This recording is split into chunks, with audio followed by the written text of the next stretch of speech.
কেকার স্বাদকাহনে সকলকে স্বাগতম। আশা করি তোমরা সবাই খুব ভালো আছো, আমরাও ভালো আছি। দুর্গাপুজো উপলক্ষে ঘরে বানিয়ে নাও ড্রাই ফ্রুট সন্দেশ। খেতে হয় ভীষণ ভীষণ টেস্টি। গেস্ট থাকলে ঘরে একদম হ্যাপি হয়ে যাবে। তাহলে আসো দেখে নিই কীভাবে করলাম ড্রাই ফ্রুট সন্দেশ। সঙ্গে থাকো। সবার প্রথমে কড়াইতে নিয়ে নিচ্ছি 1 চামচ ঘি। ঘিটা মেল্ট হওয়া পর্যন্ত একটু ওয়েট করব। এখন এর মধ্যে দিয়ে দিচ্ছি বাদাম, আর দিয়ে দিলাম কাজু, আর দিয়ে দিচ্ছি পেস্তা। এগুলোকে বেশ একটু লালচে রং ধরিয়ে ভেজে নেব। এর গায়ে যখন বেশ একটা লালচে রং ধরবে তত পর্যন্ত ভেজে নিতে হবে। দেখো কালারটা কিন্তু চেঞ্জ হয়ে গেছে, ভাজাটা খুব সুন্দরভাবে হয়ে গেছে। এটাকে এখন নামিয়ে ঠান্ডা করে নেব। আর এদিকে নিয়ে নিয়েছি 1 কিলো ছানা। ছানাটাকে এখন খুব ভালো করে হাতের সাহায্যে এইভাবে ম্যাশ করে নিতে হবে। এটা একটু ধৈর্য ধরে করে নিতে হবে। দেখো ছানাটা একদম সফট হয়ে গেছে। এরকম করেই ভালো করে মাখিয়ে নিতে হবে ছানাটাকে। এখন ড্রাই ফ্রুট ভাজা কড়াইয়ের মধ্যেই দিয়ে দেবো ছানাটাকে। ছানাটাকে এখন খুব ভালো করে নেড়ে একদম সফট করে নিতে হবে। কিছুটা সময় জাল হয়ে গেলে তখন এর মধ্যে ব্যবহার করব স্বাদ অনুযায়ী চিনি। তোমরা চিনি কম বেশি অবশ্যই করতে পারো।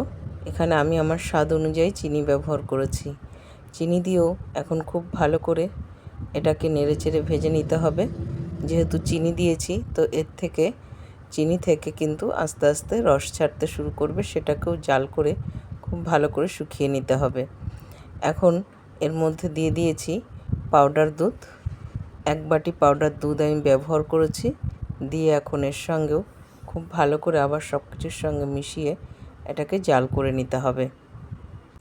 এখন এর মধ্যে কয়েক দানা কেশর দিয়ে দিচ্ছি, তাহলে এর কালারটাও খুব সুন্দর আসে আর টেস্টটাও খুব ভালো হয়।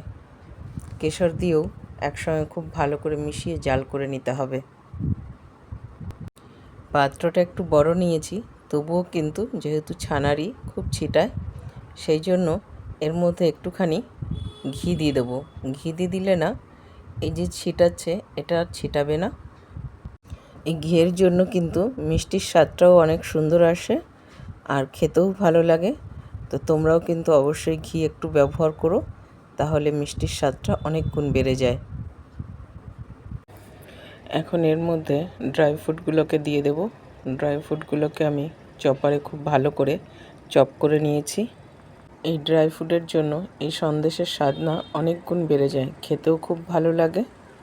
ঘরে কখনো না এইভাবে ড্রাই ফ্রুট দিয়ে সন্দেশ বানিয়ে খেয়ে দেখবে, খেতে বেশ সুন্দর লাগে। আর এখন তো পুজোর সিজন চলছে, সামনেই বিজয় দশমী আছে। ঘরে গেস্ট এলে এরকম সন্দেশ করে যদি দেওয়া হয় না, সবাই কিন্তু হ্যাপি হয়ে যাবে। ঘরে একবার অবশ্যই ট্রাই করো। আর নাড়া বন্ধ করলে কিন্তু একদমই চলবে না, তলায় লেগে গেলে কিন্তু সন্দেশের স্বাদ একদম ভালো লাগবে না। তার জন্য সবসময় নাড়তে থাকতে হবে। নাড়তে নাড়তেই এটা এক সময় সফট হয়ে একটা দলা আকার চলে আসবে। একটু ধৈর্য সহকারে এই কাজটা করতে হবে। দেখতেই পাচ্ছ আগের থেকে বেশ সফট হয়ে এসছে। এরকমই বেশ সময় ধরে করতে করতে কিন্তু একদম সফট হয়ে যাবে। দেখো এটা কতটা সফট হয়ে গেছে। ঠিক এরকম যখন হয়ে আসবে তখন এটাকে নামিয়ে ফেলতে হবে। এটা কিন্তু একদম আমার হয়ে গেছে। দেখো কড়াই থেকেও কিন্তু ছেড়ে আসছে। যখন এরকম কড়াই থেকে ছেড়ে যাবে তখনই বুঝতে হবে যে আমার এটা একদম রেডি হয়ে গেছে। আমি যেভাবে করলাম ঘরে একবার অবশ্যই করে দেখবে, এত ভালো হয় খেতে। আর কখনোই দোকান থেকে সন্দেশ এনে খেতে মন চাইবে না। যখনই সন্দেশ খেতে ইচ্ছা করবে না তখনই ঘরে এইভাবে বানিয়ে খেয়ে দেখবে, দারুণ হয় খেতে। নামি দামি দোকানের সন্দেশকেও কিন্তু এই সন্দেশ টক্কর দেবে, এতটাই টেস্টি হয় এটা।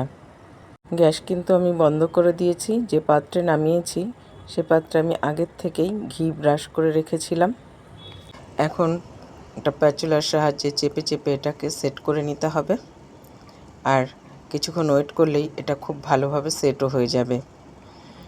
আর তারপরে নিজের পছন্দসই শেপ দিয়ে নিতে পারো। আমি আমার পছন্দসই শেপ করে নিয়েছিলাম।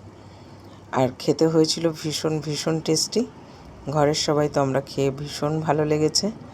তোমাদের কেমন লাগলো কমেন্টে জানাতে কিন্তু একদম ভুলো না। ভালো লেগে থাকলে চ্যানেলটা সাবস্ক্রাইব করে পাশে থেকো। তাহলে আজ এখানেই শেষ করছি।